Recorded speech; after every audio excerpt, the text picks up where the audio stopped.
ذرا سا جوس کپڑوں پہ چھلک گیا۔ کھلی کھڑکی پہ ایک عورت مسکراتے ہوئے جھکی ہوئی تھی۔ میک اپ سے اٹا چہرہ، چمکتا ہوا آئی شیڈو، بھڑکتی ہوئی سرخی، بالوں کا جوڑا، چم چم کرتے کپڑے۔ وہ عورت نہیں تھی، مگر وہ مرد بھی نہیں تھا۔ کیسے ہو سونیو؟ وہ اس کی کھڑکی پہ پورا جھکا کھڑا تھا۔ گلاس اس کے ہاتھ میں کانپا۔ بے اختیار اس نے شیشہ اوپر چڑھانا چاہا، مگر اس کے ہاتھ درمیان میں تھے۔ ڈرو نہیں سونیو، میں تمہاری دوست ہوں، ڈولی کہتے ہیں مجھے۔ ہٹو ہٹو جاؤ۔ وہ گھبرا گئی۔ خواجہ سرا کے وجود سے سستے پرفیوم کی تیز خوشبو اٹھ رہی تھی۔ اسے کراہت سی آئی۔ اچھا سونیو، ذرا بات تو سنو۔ اس نے اپنا چہرہ مزید جھکایا، اور اس سے پہلے کہ وہ آگے بڑھتا، حیا نے سلش کا بھرا ہوا گلاس اس کے منہ پہ الٹ دیا۔ ٹھنڈی ٹھار برف چہرے پہ پڑی تو وہ بلبلا کر پیچھے ہٹا۔ اس نے پھرتی سے شیشہ اوپر چڑھا لیا۔ سنو جی، وہ مسکرا کر چہرہ صاف کرتا شیشہ بجانے لگا۔ بند شیشے کے باعث اس کی آواز ہلکی ہو گئی تھی۔ اب وہ کوئی گیت گنگنانے لگا تھا۔ کپ کپاتے ہاتھوں سے اس نے اگنیشن میں چابی گھمائی اور گاڑی وہاں سے نکال لائی۔ بیکری کے داخلی دروازے کے سامنے کار لا کر اس نے پلٹ کر دیکھا۔ وہ درختوں کے ساتھ وہ ڈولی نامی خواجہ سرا ابھی تک کھڑا تھا۔ وہ اس کے پیچھے نہیں آیا تھا اور اب گا بھی نہیں رہا تھا، بس خاموشی گہری نظروں سے اسے دیکھ رہا تھا۔ اسے بے اختیار جھری جھری سی آئی۔ کہاں رہ گئیں یہ دونوں؟ اس نے جھنجھلا کر ہارن پہ ہاتھ رکھ دیا، پھر وہ گردن موڑ کر دوبارہ دیکھا۔ وہ ابھی تک اسے ہی دیکھ رہا تھا۔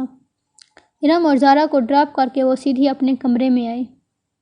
ڈنر کا وقت ہونے والا تھا۔ اس نے یہ کپڑے ڈنر کی مناسبت سے ہی پہنے تھے، مگر جوس چھلکنے سے ذرا سا داغ پڑ گیا تھا۔ اس نے جلدی سے دوپٹے کا وہ حصہ دھو کر اسے استری کیا۔ اسے رہ رہ کر وہ خواجہ سرا یاد آ رہا تھا۔ اس برادری کے لوگ اکثر آ کر پیسے مانگتے تھے، مگر ایسی حرکت تو کبھی کسی نے نہیں کی تھی۔ اس خواجہ سرا کی عجب نگاہیں اور انداز۔ اسے پھر سے جھرجھری آئی۔ پھر جب اپنی تیاری سے مطمئن ہو کر وہ باہر آئی اور لابی کا دروازہ کھولا تو پاؤں کسی چیز سے ٹکرایا۔ وہ چونک گئی۔ دروازے کے ساتھ فرش پہ سفید ادھ کھلے گلابوں کا بوکے پڑا تھا۔ وہ جھکی اور بوکے اٹھایا۔ ساتھ میں ایک بند لفافہ بھی تھا۔ وہ دونوں چیزیں اٹھا کر سیدھی ہوئی اور لفاف کھولا جس پہ حیا سلمان لکھا تھا۔ اندر وہی سفید بے سطر چوکور کاغذ تھا۔ اس کے وسط میں اردو میں لکھا تھا، امید کرتا ہوں آپ کا آج کا ڈنر اچھا گزرے گا۔ اس نے لفافہ پلٹ کر دیکھا، کہیں بھی کچھ اور نہیں لکھا تھا، بس لفافے پہ گزشتہ روز کی مہر لگی تھی۔ وہ کون تھا اور کیوں اسے پھول بھیج رہا تھا؟ وہ بوکے اور خط کمرے میں رکھ کر سارے معاملے پہ الجھتی باہر آئی۔ تایا فرقان کے گھر خوب چہل پہل لگی تھی۔ لاؤنج میں سب بڑے کزنز بیٹھے تھے۔ ایک طرف خواتین کا گروہ خوش گپیوں میں مشغول تھا۔ مرد حضرات یقیناً ڈرائنگ روم میں تھے۔ ان کے خاندان میں کزن کی بے تکلفی کو بری نظر سے نہیں دیکھا جاتا تھا۔ تایا فرقان چاروں بہن بھائیوں میں سب سے سخت تھے اور ان کی سختی بس ارم کے اسکارف لینے اور گھر سے باہر لڑکوں سے بات کرنے پہ تھی۔ ارم اور باقی کزنز بھی عموماً اپنے کزن کے سوا باہر کسی لڑکے سے بات نہیں کرتی تھیں۔ حیا اور ارم تو پڑھتی بھی آل وومن یونیورسٹی میں تھیں۔ ہاں، دوسرے چچا اور خود سلیمان صاحب مستقبل میں اپنے بچوں کی شادیاں یقیناً مکسڈ گیدرنگ میں رکھیں گے، یہ سب کو معلوم تھا۔ ان کا خاندان زیادہ بڑا نہ تھا۔ وہ لوگ 3 بھائی اور 1 بہن تھے۔ تایا فرقان سب سے بڑے تھے۔ داور، فرخ، سمیع اور ارم ان کے بچے تھے۔ فرخ میڈیکل کر چکا تھا اور آج کل پولی کلینک سے ہاؤس جاب کر رہا تھا۔ وہ حیا سے 3 سال بڑا تھا۔ سمیع فرخ سے سال بھر چھوٹا تھا اور MBA کے بعد جاب کر رہا تھا۔ سب سے بڑے داور کی شادی ہو رہی تھی۔ تایا فرقان کے بعد سلیمان صاحب تھے۔ حیا ان کی اکلوتی بیٹی تھی اور روحیل اکلوتا بیٹا۔ روہیل پڑھائی کے سلسلے میں امریکہ ہوتا تھا۔ پھر زہر چچا تھے۔ ان کی بڑی 2 جڑواں بیٹیاں مہوش اور سہرش تھیں۔ پھر بیٹا رضا انجینئر تھا۔ سب سے چھوٹی بیٹی ثنا او لیول کر رہی تھی۔ اس وقت سوائے روہیل کے جو امریکہ میں تھا اور داور بھائی کے جو غالباً ڈائننگ روم میں تھے، باقی تمام لڑکے لڑکیاں لاؤنج میں موجود تھے۔ لڑکیاں کارپیٹ پہ دائرہ بنا کر بیٹھی تھیں۔ ارم کے ہاتھ میں ڈھولک تھی۔ اس کا دوپٹہ سر سے ڈھلک کر کندھے پہ آ گیا تھا۔ اگر ابھی تایا فرقان آ جاتے تو وہ فوراً اس کا سر پہ لے لیتی، اور مہوش سہرش اور ثنا کے ہمراہ سر ملا رہی تھی، جبکہ رضا، فرخ اور سمیع اوپر کرسیوں پہ بیٹھے مذاقاً لڑکیوں کی طرف فکرے اچھال رہے تھے۔ ہیلو ایوری ون، وہ سینے پہ ہاتھ باندھے چلتی ہوئی ان کے قریب آ کر رکیں تو سب کی نگاہیں اس کی جانب اٹھیں۔ سفید چہرے کے دونوں اطراف میں کرتے سیدھے سیاہ بال اور بڑی بڑی کاجل سے لبریز آنکھیں۔ وہ تھی ہی اتنی حسین کہ ہر اٹھتی نگاہ میں ستائش آتی۔ حیا کیسی ہو؟ آؤ چلو ان لڑکوں کو ہراتے ہیں، آؤ بیٹھو نا۔ بہت سی آوازیں اس سے ٹکرائیں، مگر اس نے بے نیازی سے بھری مسکراہٹ سے شانے اچکائے۔ پہلے میں سائمہ تائی کے کچن میں ہیلپ کرا دوں۔ اس نے ارم کی امی کا نام لیا، جن کو اس نے آتے ہوئے اٹھ کر کچن کی طرف جاتے دیکھا تھا۔ سائمہ تائی کے پیچھے زاہد چچا کی بیگم عابدہ چچی بھی چلی گئیں۔ اب صوفے پہ حیا کی امی فاطمہ بیگم تنہا بیٹھی تھیں۔ اماں، میں ذرا سائمہ تائی کے ساتھ ہیلپ کرا دوں؟ ان کو اپنی طرف دیکھتا پا کر اس نے اپنی بات دہرائی تو انہوں نے مسکرا کر سر ہلایا۔ وہ مطمئن سی آگے بڑھی، راہداری پار کر کے کچن کے دروازے کی سمت بڑھی ہی تھی کہ سائمہ تائی کی تیز آواز سماعت سے ٹکرائی۔ جیسے میں جانتی ہی نہیں ہوں کہ یہ سارے رنگ ڈھنگ کس لیے ہوتے ہیں۔ ایک میرے ہی بیٹے ملے ہیں اس کو پاگل بنانے کے لیے۔ وہ بے اختیار 2 قدم پیچھے دیوار سے جا لگے۔ یہ سائمہ تائی کس کی بات کر رہی تھی؟ تب میں کہوں بھابھی کہ رضا کیوں ہر وقت حیا حیا کرتا ہے؟ وہ عابدہ چچی تھیں۔ اپنے نام پہ وہ چونک سی گئی۔ وہ کہہ رہی تھی، پچھلی دفعہ جب ہم سلیمان بھائی کے گھر کھانے پہ آئے تھے تو کیسے نک سک سے تیار پھر رہی تھی۔ تب سے رضا میرے پیچھے پڑا ہے کہ حیا کا رشتہ مانگے۔ اس لڑکی کو لڑکوں کی متوجہ کرنے کا فن آتا ہے۔ عابدہ کتنی مشکل سے داور کے دل سے اس کا خیال نکالا تھا میں نے اور فرقان نے۔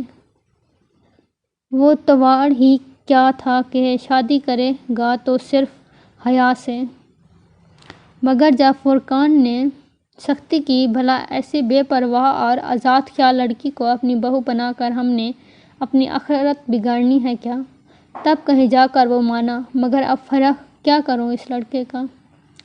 یہ ابھی بھی اس طرح کیل کانٹوں سے لیس ہو کر آ جائے گی اور فرخ پھر اس کے جانے کے بعد ضد پکڑ لے گا۔ اب میری ارم بھی تو ہے، مجال ہے کہ سر پہ دوپٹہ لیے بغیر گھر سے نکلے۔ سائمہ تائی فخر سے کہہ رہی تھیں، اور وہ دھواں دھواں ہوتے چہرے کے ساتھ بمشکل دیوار کا سہارا لیے کھڑی تھی۔ اسے لگا اس نے مزید کچھ سنا تو اس کے اعصاب جواب دے جائیں گے۔ بدقد اپنے وجود کو سنبھالتے وہ واپس پلٹ آئی۔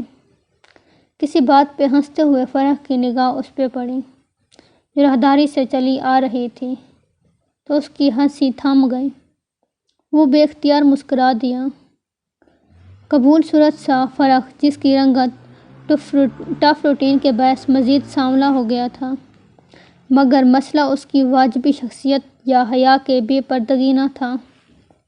اصل بات تو وہ سب جانتے تھے، پھر بھلا اس کے بارے میں رضا یا فرخ نے سوچا بھی کیسے؟ وہ ایک سپاٹ نگاہ فرخ پہ ڈال کر چپ چاپ فاطمہ بیگم کے ساتھ صوفے پہ آ بیٹھی۔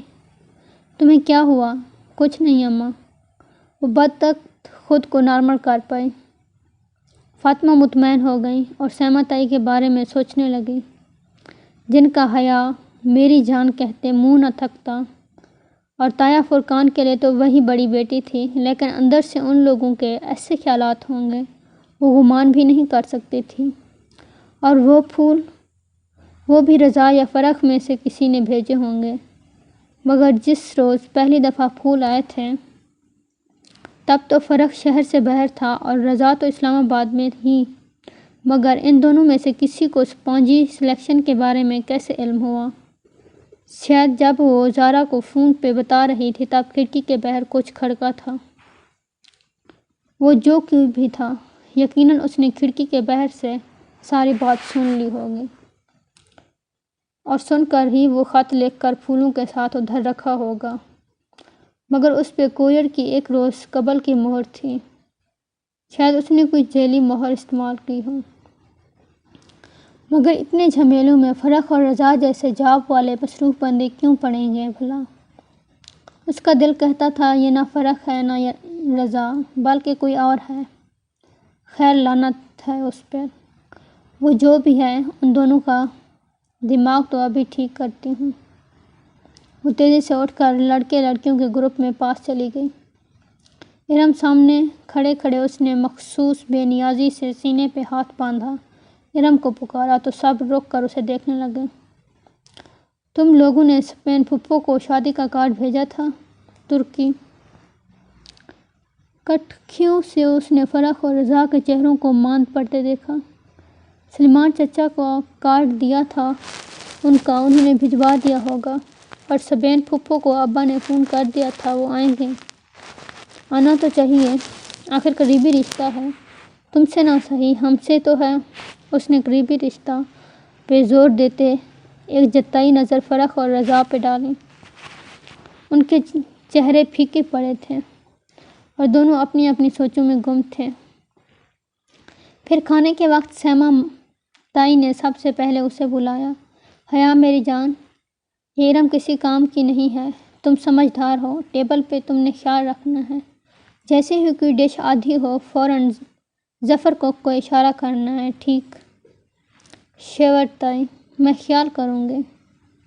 وہ بدک مسکراتی ہوئی سرد کرنے لگے۔ چند منٹ بعد سب ڈائننگ میں کھڑے اپنی اپنی پلیٹوں میں کھانا نکال رہے تھے۔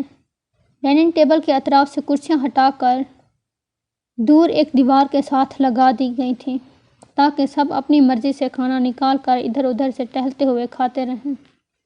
تایا جان، آپ نے سلاد نہیں لیا؟ اور رشین سلاد سے بھرا شیشے کا بڑا پیالہ اٹھائے تایا فرقان اور سلیمان صاحب کے پاس آئیں، جو اپنے دھیان میں محو گفتگو تھے۔ اسے کے پکارنے پہ چونکے۔ تھینک یو بیٹا۔ تایا فرقان مسکرا کر چمچ سے سلاد اپنی پلیٹ میں نکالنے لگے۔ وہ شلوار کرتے میں ملبوس تھے، کندھوں پہ شال تھی اور باروب چہرے پہ مونچھیں۔ سلیمان صاحب ان کے برعکس کلین شیو ڈنر سوٹ میں ملبوس، خاصے اسمارٹ اور ہینڈسم لگ رہے تھے۔ دونوں کی سوچ بھی اپنے حلیوں کی مانند تھی۔ ابا آپ ہی لیں نا۔ سلیمان، تم نے سبین کو کارڈ پوسٹ کر دیا تھا؟ تایا کو اچانک شاید اس کی شکل دیکھ کر یاد آیا۔ سلیمان صاحب کا چمچے میں سلاد بھرتا ہاتھ ذرا سست ہوا اور چہرے پہ کڑواہٹ پھیل گئی۔ بہت آہستہ آہستہ سے انہوں نے سلاد سے بھرا چمچہ اپنی پلیٹ میں پلٹا کر دیا تھا۔ ان کے لہجے میں عجیب کلٹ تھی جو حیا کے لیے نئی تھی۔ ابا، سبین پھپھو شادی پہ آئیں گی؟ وہ پوچھے بنا رہ نہ سکے۔ کل مہندی ہے، آنا ہوتا تو اب تک آ گئی ہوتی۔ 30 سالوں میں جو عورت صرف چند دفعہ ملنے آئی ہو وہ اب بھی نہ آئے تو بہتر ہے۔ حیا تو کیا؟ فرقان تایا بھی دنگ رہ گئے۔ سلیمان، کیا ہوا ہے؟ تھینک یو بیٹا، جواب دینے کی بجائے سلیمان صاحب اسے مخاطب کیا تو وہ اب تم جاؤ کا اشارہ سمجھ کر سر جھکائے وہاں سے چلی آئیں۔ بہت آہستہ سے سلاد کا پیالہ میز پہ رکھا اور اپنی آدھی بھری پلیٹ اٹھائی، مگر اب کچھ بھی کھانے کو جی نہیں چاہ رہا تھا۔ یہ ابا کو کیا ہو گیا تھا؟ وہ پھپھو کے بارے میں ایسے گفتگو کیوں کر رہے تھے؟ پھر وہ رہ نہیں سکیں، اپنی پلیٹ لیے اس ستون کے پیچھے آ کھڑی ہوئی جس کی دوسری جانب تایا اور ابا کھڑے تھے۔ بظاہر اپنی پلیٹ پہ سر جھکائے اس کے کان ان کی ہی طرف لگے تھے۔ حیا کے لیے لغاری نے اپنے بیٹے کا پرپوزل دیا ہے، سلمان صاحب نے اپنے دوست کا نام لے کر کہہ رہے تھے اور اس کے ہاتھ میں پکڑی پلیٹ لرز گئی۔ دل سہم اٹھا، یہ کیا کہہ رہے ہیں؟ تایا فرقان شدد رہ گئے تھے۔ بھائی اس میں حیرت کی کیا بات ہے؟ ولید اچھا لڑکا ہے، کل مہندی پہ آئیں گے تو آپ کو ملواؤں گا۔ سوچ رہا ہوں حیا سے پوچھ کر ہاں کر دوں، مگر سلمان یہ کیسے ہو سکتا ہے؟ کیوں نہیں ہو سکتا بھائی؟ تم حیا کی شادی یوں کیسے کر سکتے ہو؟ باپ ہوں اس کا، کر سکتا ہوں۔ فاطمہ بھی راضی ہے اور مجھے یقین ہے حیا کو بھی کوئی اعتراض نہیں ہوگا۔ اور جہان؟ جہان کا کیا ہوگا؟ کون جہان؟ سلمان صاحب یکسر انجان بن گئے تھے۔ تمہارا بھانجا سبین کا بیٹا جہان، جس سے تم نے حیا کا نکاح کیا تھا، تم کیسے بھول سکتے ہو؟ وہ 21 سال پرانی بات ہے اور حیا اب 22 سال کی ہو چکی ہے۔ بے وقوفی کی تھی میں نے کہ سبین پہ اعتبار کر کے اپنی بچی کا نکاح اس کے بیٹے سے کر دیا تھا۔ کیا ان 21 برسوں میں کبھی سبین نے مڑ کر پوچھا کہ اس نکاح کا کیا بنا یا کیا بنے گا؟ زیادہ سے زیادہ وہ 6 ماہ میں ایک فون کر لیتی ہیں اور 3 منٹ بات کر کے رکھ دیتی ہیں۔ آپ کو واقعی لگتا ہے وہ لوگ اس رشتے کو قائم رکھنا چاہتے ہیں؟ مگر سبین تو سکندر کی وجہ سے، تم جانتے ہو، وولٹے دماغ کا شخص ہے، اور میں کیسے مان لوں کہ صرف اپنے مغرور اور بد دماغ شوہر کی وجہ سے وہ اپنے بیٹے کا نکاح بھول سکتی ہے؟ اتنے برس بیت گئے، اس نے پھر کبھی رشتہ یا شادی کی بات منہ سے نہیں نکالی۔ میں اس سے کیا امید رکھوں؟ مگر جہان تو اچھا لڑکا ہے۔ تم اس سے ملے تو تھے پچھلے سال جب تم استنبول گئے تھے۔ جی، جہان سکندر، اچھا لڑکا، مائی فٹ۔ انہوں نے تلخی سے سر جھٹکا۔ اس کے تو مزاج ہی نہیں ملتے۔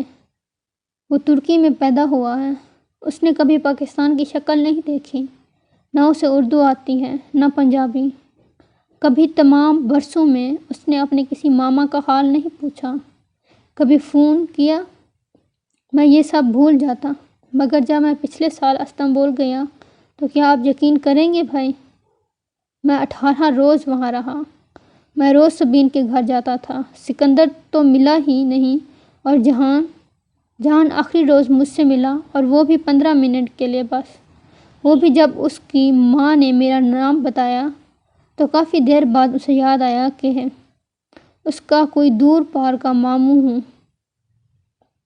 پھر جانتے ہو مجھ سے کیا پوچھنے لگا؟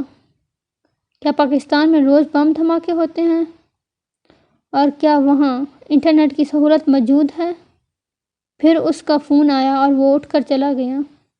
میں کبھی حیا کے لیے کورٹ سے خلا لینے کے متعلق نہ سوچتا۔ اگر میں اس روز ایک ترک لڑکی کو جہان کے گھر ڈراپ کرتے نہ دیکھ لیتا۔ جب میں فلائٹ پکڑنے سے قبل سبین کو خدا حافظ کہنے لگا، اس لڑکی کے ساتھ اس کی بیت الکلفی الامان، وہ سکندر شاہ کا بیٹا ہے اور وہ اپنے باپ کا ہی پرتو ہے۔